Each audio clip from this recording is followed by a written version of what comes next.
to 32 in the afternoon. Monday, it is finally 20 degrees and sunny. My body doesn't know how to cope. I'm about to head out to go to Aiden's because the Noah Khan documentary came out today. So we're gonna go do that. Today, obviously, went to the gym. Then I went for tea with one of the old ladies that I see at the gym every morning, and it was very wholesome and cute. Then I came back here and had the most wonderful breakfast with a pumpernickel bagel from the farmer's market. I think I took a photo. I did my first talking reel for Wonderland. It is such a skill to be able to talk to the camera. Did that. That took me longer than I thought. Journaled this morning. Then I have been reading for the book club and like putting in like little blurbs on Fable. So now we're gonna go to Aiden's and I have a sponsor call at 4, so we might have to pause the documentary. That's fine. It is so nice being unemployed because I just get to leave the house and I don't have to worry about a fucking Teams message. Let's go to Aiden's.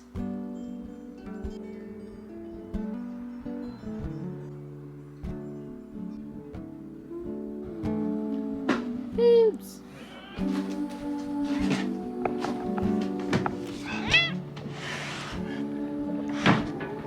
Wow. Ugh.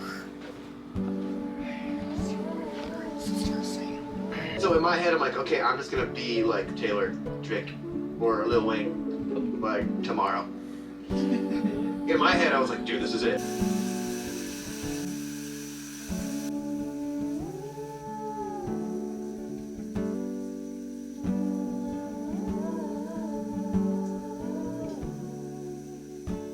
There's nothing more refreshing than a summer evening shower with the window open.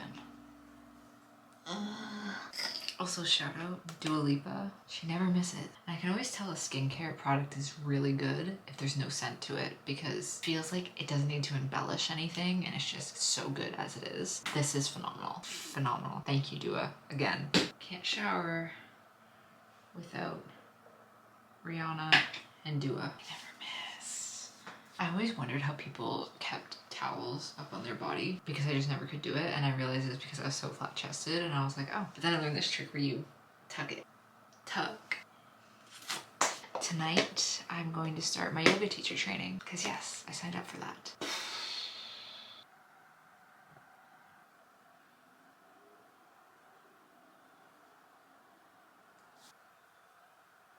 200-hour yoga teacher.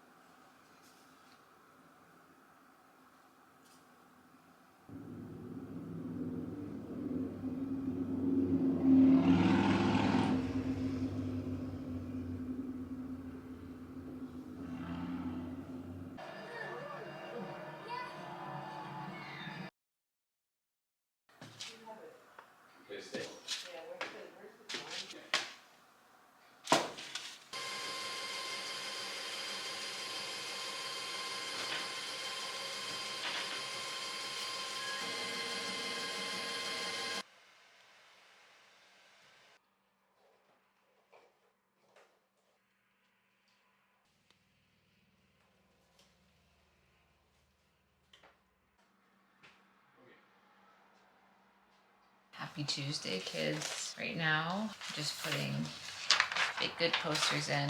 I'm gonna go downtown and put these up, say hi to Aiden at the cafe, and come back, and I don't even know what I'm gonna work on. Seeing the Noah Khan documentary, I wanna talk about this, and I also watched Sentimental Value, but I'm gonna talk about the Noah. Well, I've always known that Noah's ability to alchemize that pain, like what he creates out of it, like it's no secret that the pain he's feeling is, you know what I mean? But he does say a lot of profound things in it, and I'm not as big of a fan as Aiden. I am a fan, and I am, especially after watching that documentary, I think I'm realizing like the gravity of the situation of getting tickets to Fenway Park to see Noah in July. Thank Aiden for that. I think also just watching it with his family was like, because they are also extreme con heads. It was just a wholesome thing because you don't have to explain anything to anyone. Like when you're a fan of Noah, you get so many things and like the weight of certain things, and I'm talking very nuanced. However, if you're a fan of Noah, I highly recommend watching the documentary. It is so well done, so beautiful. Did make all of us cry at one point.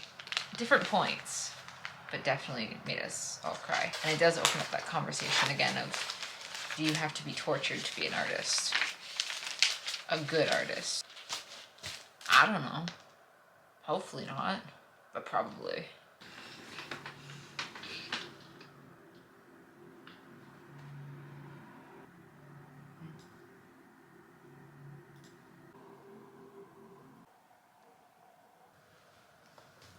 Fucking kitty string. Two things I want to talk about. I'm not that tall as much as I want to be. First thing, sentimental value. One of my favorite films ever is The Worst Person in the World. So obviously I was going to like sentimental value.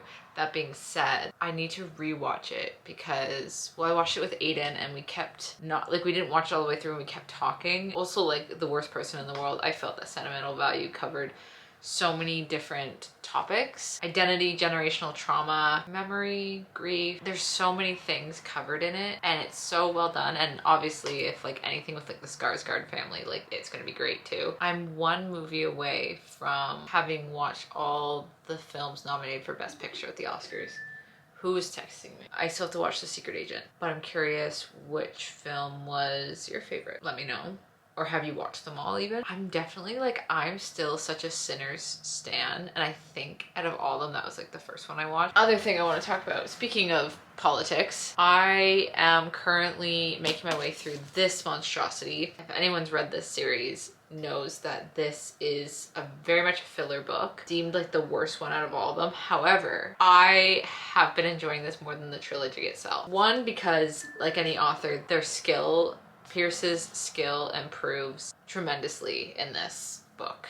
And you can tell he's been writing for a gosh darn long time by the time he's writing this. I said this yesterday to a friend. I personally perceive the trilogy as doing something more in the fantasy realm, whereas I think like this is doing something more politically and this is saying something more politically. I find much more profound and it's making me think a lot more. So that is why I'm enjoying this a lot. This friend also said, made such a good point, that he sees it as like there's like the original trilogy and then there's like, even though there's 4 books, he sees this one as the bridge between that trilogy and then another trilogy. Like this is kind of like, he sees it as 2 separate trilogies and this is the bridge in between, which I really like that view. There's this one line in it, I will find it and read it too. Just, there's so many like this, but this one made me actually put the book down. Spoiler warning, because I can't read this without giving spoilers, but just know that there is an uprising about to happen. Obviously there is 3 more books. There's going to be a war. The government that is in place right now is not working, and there will be another rising or rebellion or what have you. There's a duel going on between 3 different sides kind of forming here, but this one in particular is between the Rim Dominion and the Solar Republic. Cassius is from the Solar Republic, but he's not really with them. He's kind of on his own. However, the Dominion thinks that he is, and there's a duel going on because he's challenged him to a duel to the death. Anyway, so up in the stand, "You can stop this," Ditto says past Seraphina. "Give me the code and he lives. He doesn't need my help." Despite my words, I watch in fear as Cassius falls back before Bellerophon and the momentum tips Rim Knight's favor. I thought Cassius invincible, part of a story that could never exist without him. They can't see the grandness of him. They can't see the warmth, the pain, the regret, the love. All they see is a vessel for their hate. They stare down at him pitilessly, thinking his death their right.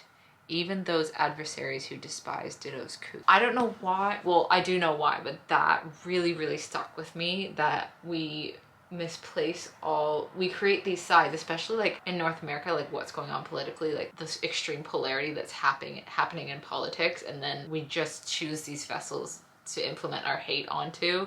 I don't know, it just made me think, which is the whole fucking point of these novels. Really saying something politically, really saying something. Anyway, I'm gonna read the shit out of this right now and play with this because shit's getting heated in this book. Yeah.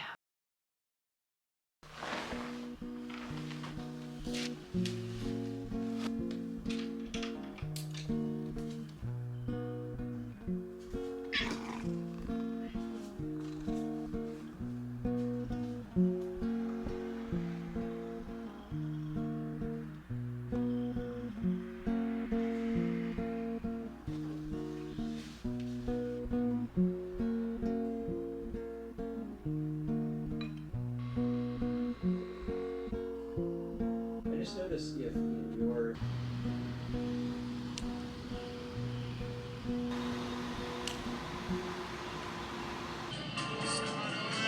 Cut everybody. Change of plans. There may have been a wee. I should have just vlogged it. Where's the photo I sent you? There is a puddle. See this? That is like the entirety of like in front of Aiden's lawn, and no one can get to me unless they have like farmer boots on. So we've come here with a slice of banana bread, a drip coffee. I die. A black dark roast, to be exact. I think you would get a black dark. It's called mental illness. The flavors are melting on my tongue. They have two types of scones here. One is blueberry lemon, Blueberry lemon and cheddar jalapeno. Oh, I love the blueberry lemon. So fucking good.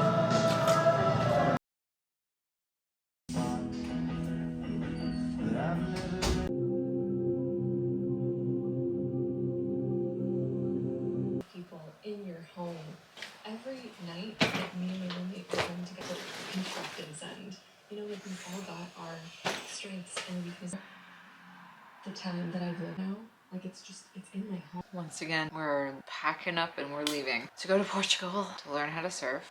You might be thinking, that's bold of you to travel when you don't have a single source of income. Before I quit. Booked before I even thought of quitting. Booked before I even thought it was a possibility I wouldn't have a job. But I need to wrap this vlog up so I can begin the Portugal vlog. I can't believe like 48 hours I'll be asleep at the surf resort. Hopefully I'll be asleep. I'm gonna open up, realize like I love responding to comments, and because it's just sometimes I forget how real and beautiful the community is we've built on here. So I really encourage you, even if you're kind of like a silent watcher, if you feel called to comment, I would just love to open up a conversation about anything and everything. Please leave your comments below if you feel called. I would really just love to chat and get to know y'all, because this platform was built for a reason, and I believe that's part of it. Last thing, I'm playing with a clip that I got for my journal. Get off my face. I think it goes so well with all the fish